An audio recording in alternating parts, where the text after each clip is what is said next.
สวัสดีท่านผู้ชมนะครับยินดีต้อนรับเข้าสู่ Ideal Group Channel ครับจากคลิปที่แล้วนะครับเราได้พูดถึงเรื่องของการดูแลผู้ป่วยโรคอัลไซเมอร์นะครับในวันนี้ครับเราก็จะมาสรุปรวมเทคนิคนะครับไม่ว่าจะเป็นทิปแอนด์ทริคนะครับว่าการดูแลผู้ป่วยอัลไซเมอร์นั้นควรจะมีเทคนิคอย่างไรนะครับตั้งแต่การดูแลด้านของอาหารการออกกำลังกายรวมไปถึงการใช้ชีวิตประจำวันนั่นเองครับหากท่านผู้ชมชอบคลิปของเรานะครับก็อย่าลืมกดไลค์กดแชร์กด Subscribe นะครับเพื่อเป็นกำลังใจพวกเราทำคอนเทนต์ดีๆออกมานำเสนอนะครับถ้าพร้อมแล้วเราก็ไปดูกันครับเทคนิคที่ 1 ผู้ดูแลควรมี mindset ที่ดีและมีความแข็งแรงทางร่างกายที่มากพอครับทางด้านจิตใจของผู้ดูแลเนื่องจากผู้ป่วยอัลไซเมอร์มีอาการขี้หลงขี้ลืมจะไม่สามารถใช้เหตุและผลได้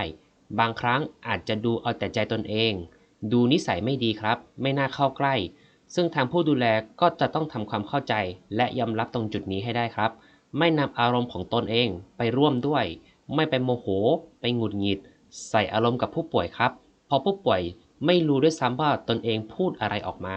ไม่ได้มีเจตนาร้ายแต่ที่ทำไปเป็นเพราะระบบสมองบกพร่องจึงทำให้ดูเป็นคนนิสัยไม่ดีและมีอารมณ์ที่ดุร้ายครับผู้ดูแลนะครับควรหาเวลาพักผ่อนและทำสภาพจิตใจให้เป็นบวกอยู่เสมอครับป้องกันตัวเองนะครับให้ห่างไกลจากโรคซึมเศร้าครับทางด้านร่างกายนะครับผู้ดูแลเองก็ควรที่จะออกกำลังกายและมีกล้ามเนื้อแกนลำตัวที่ค่อนข้างจะแข็งแรงในระดับหนึ่งครับเนื่องจากจำเป็นที่จะต้องแบกรับน้ำหนักของผู้ป่วยในบางครั้งในทุกๆวันไม่ว่าจะเป็นการพาลุกนั่งเดินยืนนะครับซึ่งเสี่ยงต่อการบาดเจ็บของกล้ามเนื้อผู้ดูแลได้การออกกำลังกายก็จะแนะนำเป็นท่าที่เกี่ยวกับแกนลำตัวนะครับเช่นท่าสควอตท่านี้นะครับก็ไม่จำเป็นที่จะต้องใช้แผ่นน้ำหนักอะไรนะครับแค่ทำท่าให้ถูกต้องใช้น้ำหนักบอดี้เวทครับผม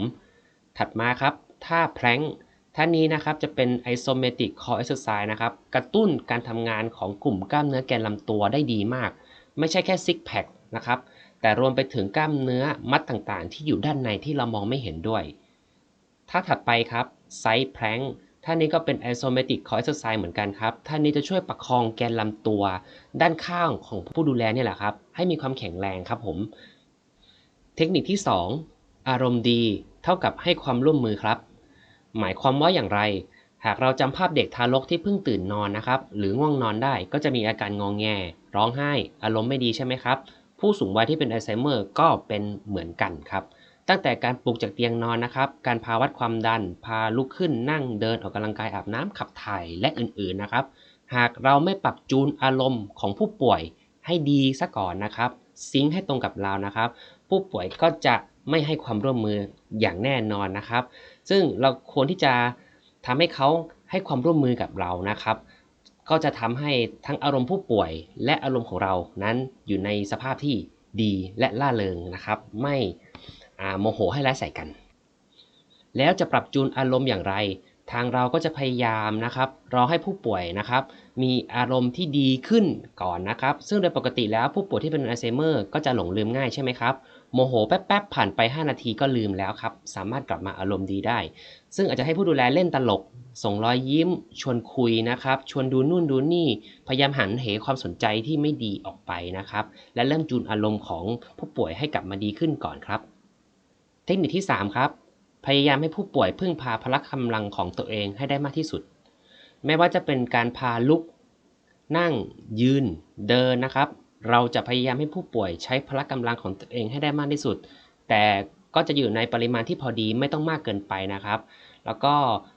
เน้นสะสมความแข็งแรงเพิ่มขึ้นไปทีละนิดครับผมในแต่ละวันก็จะช่วยให้คงสภาพกล้ามเนื้อของผู้ป่วยนะครับไม่ให้เสื่อมสภาพไปตามวัยที่มากขึ้นครับ